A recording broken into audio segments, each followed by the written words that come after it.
Hey guys, how you doing? Right here again. If you'd like to subscribe, it's Nitro Kyosho. Well, we're definitely back into helicopters, guys. I promise no more guitar stuff. And so we got another one here. I told you I had another project going on. And here it is. This is the Goblin Raw 700.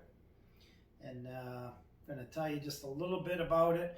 I didn't do an unboxing with this, guys, because I think people are kind of getting tired of showing bags and bolts and nuts, and it really isn't too much enjoyment for people. So I decided to do just kind of a almost final build video here and tell you a little bit about it.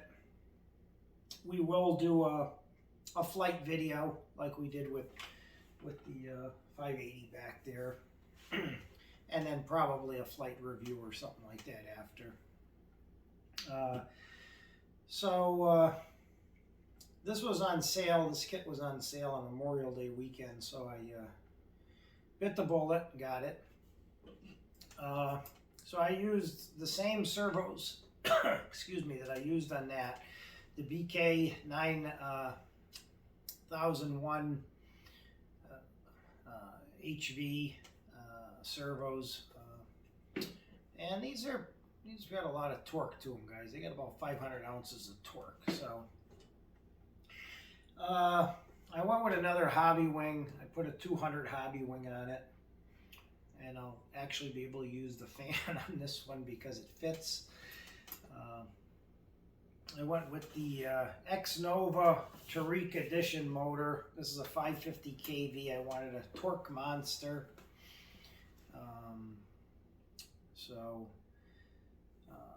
This thing should really get this thing moving. And for the tail, I used the BK 9005 HV. Had good luck with BK servos over the years. I've got the 420 back there that started its life as a 380 with BK servos, and I've got probably 600 flights on those servos minimum, and they just still keep going, maybe even more than that, because I've rebuilt that thing so many times. So anyways, let's talk a little bit about this. Now, I told you guys when I built the Kraken 580, that was very different than the old 570 build, completely different build. And you could watch that video. I'm not going to get into it too much, but the reason I'm saying that is because this build here, basically the upper portion of it, it started out pretty much the same as that, as far as the servos and the placement and the frame and everything. And then it kind of took a 180 turn. The lower part was put together a lot differently. But the other thing, I know some people were saying this thing was, I know even Tariq said it and Bert Kammerer said it, for the haters out there, a lot of people think this thing is ugly. And they're like, don't bash it. If you don't like it, don't buy it. I was one of those guys that thought this thing was ugly and weird looking. And it grew on me. But I'll tell you, when you actually have it on a table in front of you, it really is beautiful. It really is a pretty wild looking machine. Okay, they're always, like it says, be original.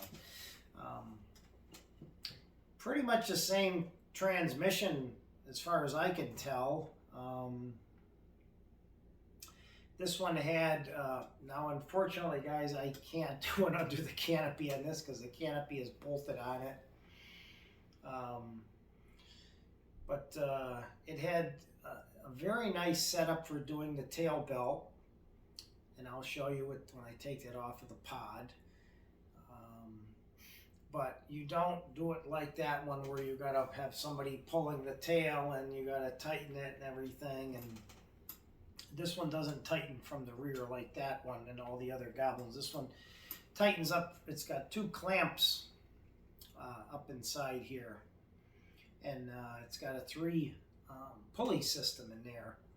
And pretty much when this little thing you see sticking out here, if you can barely see it, that little red thing, when that is in the center of that slot, you know the belt is perfect. So it takes the guesswork out.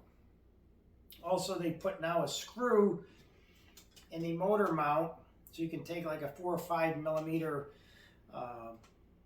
you know, Allen driver, you know, like back here, these kind of drivers, a pretty thick one, and you just put it in there up against the screw, and you kind of cock it like that, going this way, and that pushes it forward, and then you can get in there and tighten it up. So you really, it's more self-sufficient. You can work on this thing by yourself without having to scream for my kid to come down and help me pull the tail tight or something, you know. And what I do is I wrap some tape around it, obviously, so it just doesn't scratch it. That's the kind of guy I am. I like everything to be neat. So put a little piece of tape when you do that, and it won't scratch the nice black paint they got on there. So pretty much, it's pretty much almost done. The icon units were sold out everywhere, and I finally found one at A Main Hobbies and MSH Brain too, which is the same unit. If anybody's wondering about icon, really icon, and it's hard to explain, but really is no such thing as an icon. I mean, icon was made up for Healy Direct, and MSH Brain is an icon. Healy Direct wanted their own like brand name or something, so they did that. But if you look at an icon closely, it says MSH Brain. So an MSH Brain, the black casing, or the icon, the red case, it's the identical unit. Okay, there is absolutely no difference between them, except one is red and one is black. So I ordered one of those. They were sold out everywhere. They're a real good unit. I can see why they're sold out. So that's coming in a couple days on Monday. I've got the satellite installed. All the servos are installed. I've got all the servo horns with the balls, everything already made up to go on. I've got all the wires run. I've got the ESC in there and hooked up. Obviously, it's not plugged into the motor, but all the connectors have been soldered on the motor and the ESC. Got the battery tray even hanging in there. So the motor belt is tight, tail belt is tight. It's basically just put the icon on there. If you don't have a fly barless unit when you build this, what I do is you can hard mount, you know, get these front servos mounted on there, guys. All right, but loosely mount the rear one, because you can get a driver to go to the front two servos, all right, and you can put the horns on after, all right, but if you mount that rear servo, you can't get access to it, okay? So I loosely leave that one until I get the other two set, and then I'll hard mount, you know, mount that one back with the Loctite and the whole bit. So that's just a little tip if you don't have a unit when you're putting it together, because really the first page pretty much is doing the servos. All right, I'll show you that. So pretty much, I mean, they always put the rudder rod as the first thing to do. I always do that last. It doesn't really matter, but you really have to, you know, put the servo mounts on there, and then your servos are the next thing to be put in. So you really can't do that at the end. All right. And let me show you quick, guys, because you're not going to be able to see them there. Oh, and this also has a third bearing support, which is kind of cool. You can see it right here for the motor. All right, so that's kind of a neat thing. And that's what I was telling you about right there. If you see how they're doing that with the screwdriver, with the motor. All right, and let me see if I can find you those.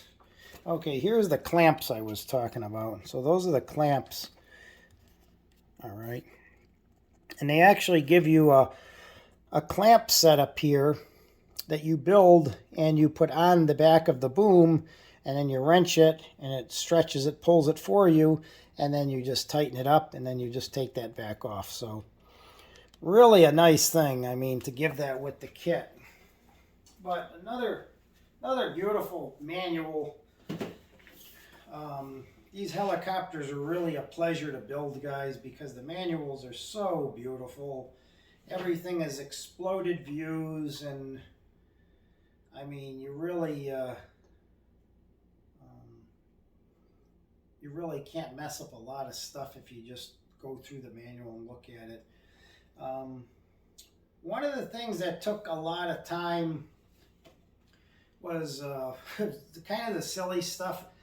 Putting the stickers on, they don't come on the lower frame, and you don't want to screw that up, so you really got one shot of putting them on right. What I do is I take some alcohol and I clean the carbon fiber first, get any grime off it, any oil from your finger, anything, and then I'll lay the stickers on there. Another cool feature is, now this came with a black boom. I chose to get the yellow one to match it. The regular black one is like $24. I think this was like $34 or $36. And it's not painted, it's just a wrap. So realistically, if you want to be smart and you leave on the black one, you can buy different colored canopies. You can get red, blue, green.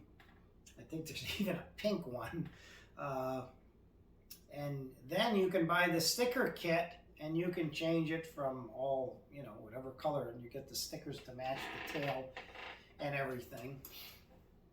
And I do think they have a couple different colored booms too. It came as this kind of yellowy color, and I like it. The other thing I bought was the yellow to match the battery latch in the front. That comes black, so. But the build was pretty smooth. I think, like I said, it's a beautiful looking machine.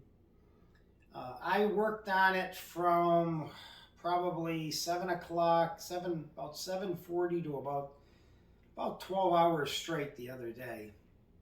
I took breaks in between, and then you're going to spend another couple hours with all the soldering, and then another hour with the icon. So I would say the total build could be anywhere from 12, 13, 14, maybe 15 or 16 hours.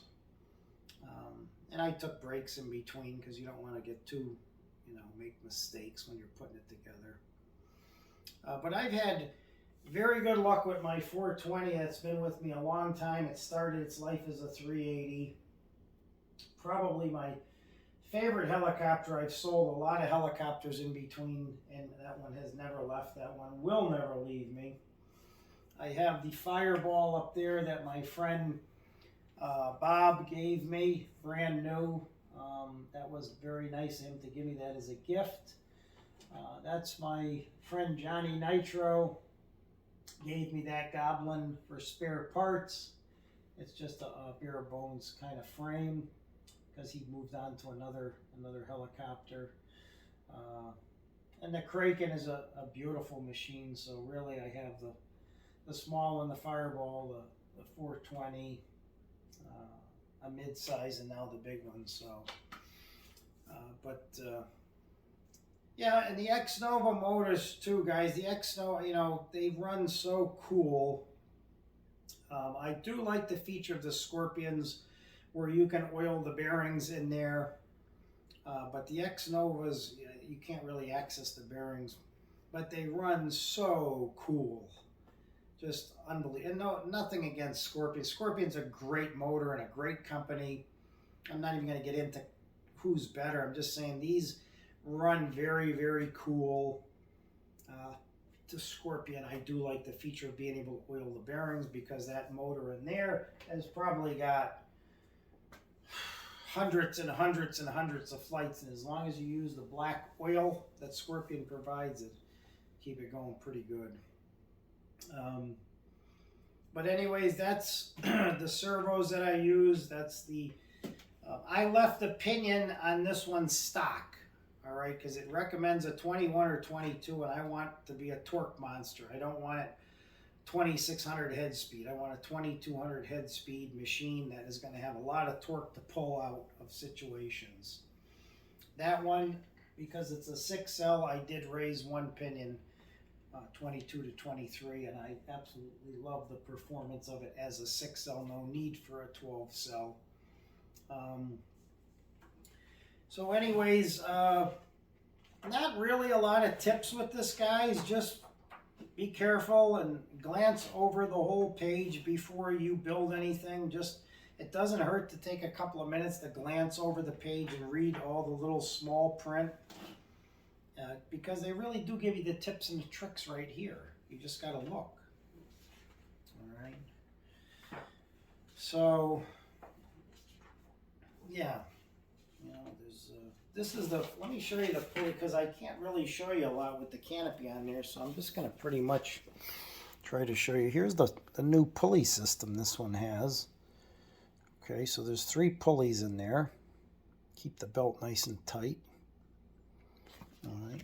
I can show you a little bit of this manual. I mean, look at the blow-up view of that. If you can't, you know, you can't miss really doing anything. It's the bigger views, and all the detail is there. They're just a pleasure to build these helicopters, you know. And if I ever have any trouble, I got my buddy who works for Goblin, Big Ron, and just give him a phone call. He's a very nice guy. He'll help you out with any tips of any kind or tricks or anything with the machine. And, you know, I got to take my hat off to Sab. They keep coming up with these original designs. I mean, this one just blew me away, the way it looked. They're just art. Look like art, you know. And they're just built very nice. I'm looking forward to this one. We'll get you that video, guys. I'll try to, let me see if I can pull this thing off of here. Let me try pausing it. All right, so I got it off without shutting it off, because it's in a type of a pod where it can hit the buttons. So there's the ESC up there. You can see the wires aren't connected yet. All right. See the BK servos. You got the nice rail there to run the wires. These things are just so much of a pleasure to run the wires now. Everything runs right down one side. Just beautiful. There's the motor in there, the Tariq with the gold on it. And the rear servo there. Okay, the head. Let me show you the tail box quick back here. Very simplified tail box. Very, very, very nice. Pleasure to put together. Another BK rudder servo. I got a satellite. I got to get one more satellite, guys. And there is the one screw in there. Take that little latch off, and you can access the screw to get the main shaft out. But there you go, close-up of it, guys. And thank you for watching. I thank you for all your support. And look for the video of it flying.